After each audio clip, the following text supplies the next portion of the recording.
These firefighters got here and they saw the fire burning up over this ridge. They realized this was the last opportunity they had to stop the fire from taking these buildings and then hopping Highway 200. This is an email that Florence Crinton sent to its donors dated August 2nd, explaining the changes in the programs and saying the new services will be geared towards substance use disorders. In this email, it also talks about suspending the programs, including furloughing some of the staff. Copper Creek Road is shut down and everyone has been evacuated by the Lewis and Clark County Sheriff's Office. Of course, it's too early to know the effects of this change, but one thing is clear. The Parole Board and the Corrections Department say they want to be on the same page of finding a more consistent path for inmates to re-enter the community. We're here with the local Freemasons getting ready, cooking some food, and I just have to show you this hot dog because this is the biggest hot dog I've ever seen in my entire life.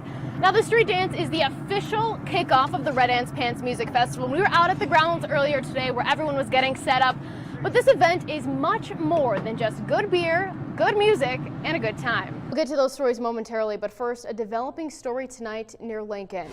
A group of missing hunters have been found safe more than 4 hours after they were reportedly missing in that area. Our Jacob Fuhr is live in Lincoln tonight, where Lewis and Clark search and rescue crews are staging. Jacob, we just learned that those hunters have been found safe. What else do we know right now?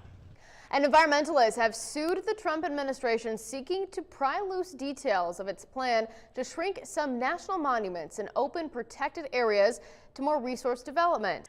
And breaking news this evening, an incident tonight with Republican candidate for the U.S. House, Greg Gianforte. A reporter for The Guardian, a British newspaper, claims Gianforte body slammed him and broke his glasses. We're going to play you some audio from The Guardian, tell you what Gallatin County Sheriff Brian Goodkin said in an earlier press conference tonight, and how the Gianforte campaign outlines in a statement what happened. First, the audio from The Guardian.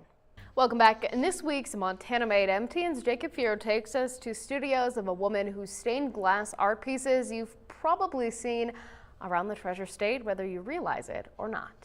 Now, this graph shows the Montana Board of Education calls for 20 credits to get that diploma. Hot Springs requires 24 and 25 for the honors curriculum. Tonight, we look back at yesterday's election. Voters in Helena have chosen a new mayor with a unique life story. And that air attack was on display this morning. I went to the Alice Creek fire earlier, and the continued growth of this fire is taking a toll on the volunteer fire departments. The only thing keeping this fire from catastrophe, a small group of volunteer firefighters. We'll take you inside what could have been and the relentless effort by a few to save this corner of Highway 200. The next question, how will the state measure the outcomes from not only the contractors, but its own programs? Their graduation requirements are, 24, 25 credits to graduate, and they're a lot higher than some of the AA schools across Montana. Why do you think that's the case? The area where Nylene went missing is much like the area around me. Dense forest, steep, rocky terrain. And Ralph DeCunzo, formerly with the Lewis and Clark County Search and Rescue, led the way looking for the missing girl. Everybody has to be covered in surgical attire all the way from your head, all the way down to your shoes. And learn from those people who have been arrested about what it's going to take to stop drinking and driving in Montana. Summit brought lawmakers, department heads, and even a former Surgeon General together in one place. Now, this photo depicts where all of this comes from. Now, the street dance kicks off tonight at 8 o'clock, and pretty soon all of these cars that you see behind me will be replaced with people. Social media can be a great way to stay in touch with your friends and family, but it can also be an easy way for scammers to target you and try to take your cash. As helicopters are seen making water drops, Wolf Creek Craig Volunteer Fire Chief Rocky Infinger prepares to finally get some rest. I, for one, have some serious fatigue going on, and they've sent up drivers to drive me home. The Alice Creek fire exploded in size over the weekend, requiring many volunteer firefighters to work long hours without taking a break. And fatigue is setting in for Rocky and his crew. This last particular group we brought in came here, I think we brought them in on, what is today, Monday? On Saturday, and we're getting some of those released this morning. Most volunteers are working from Augusta, Wolf Creek Craig, and Lincoln fire departments. The volunteers are awesome. They're leaving their jobs to come here. They're more than willing to do that, and we appreciate that and thank them for that. Mandatory evacuation orders from Elk Meadows east to the South Fork of the Dearborn River were made early Monday morning. Sharkey Chambers owns a cabin in that area and came Monday to Copper Creek Road outside Lincoln to get some items. But that was closed as well due to changing weather conditions and the fire shifting directions. I'm here to get firearms that are in the cabin. Okay. If they'll let me in. Chambers says it is frustrating, but he's thankful for everything fire crews have done. Well, without them, we wouldn't have anything. Alice Creek Road is also closed. Lewis and Clark County Sheriff's deputies work to ensure everyone's safety. The fire continues to burn, creating thick walls of smoke, masking hard work of everyone involved.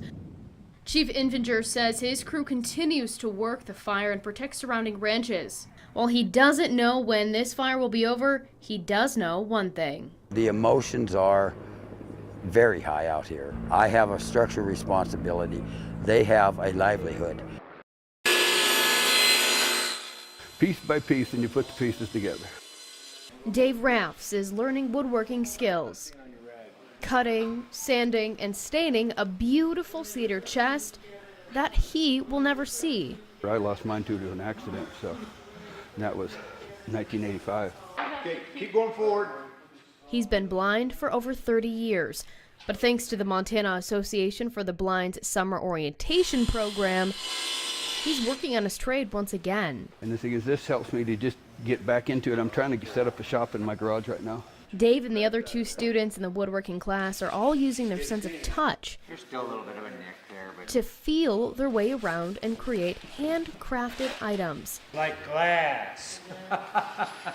You might think using a table saw while blind would be the toughest thing for students. But for Dave, sight is not the biggest hurdle. Remembering how to do it the second time. Oh, hey, I caught it. Students in the 4-week program live in a dorm at Carroll College in Helena and can participate in a variety of classes like orientation and mobility, which teaches students how to walk with their canes and cross streets. Or students can learn to read, even with limited vision. This machine in front of you is called a Da Vinci. The Da Vinci is a magnifying device that can zoom in on fonts Zoom 9. to make it easier to read. It makes it possible for people with no vision to be able to read their mail at home or anything else they want to. The assignment Tuesday, Is to find a name in the telephone book. the Da Vinci also can read text aloud, then processes the language and brings the text alive through the spoken word. Month remaining on AGMT. Judy has been blind for her entire life, and after going through the program as a student, she wanted to keep coming back. Told them I would work for free if they would just let me be here. In another room, Tabitha Solis, who has been blind her entire life as well, teaches a student how to read and write Okay, so you're mixing up I's and E's. in Braille. Using a specialized Braille typewriter, Tabitha compliments and critiques just like any other teacher. You got India perfect. People of all ages are welcome to attend the program. While woodworking and other skills are taught, Dave says there is ultimately one goal behind each lesson. We all need to be needed. You're not alone.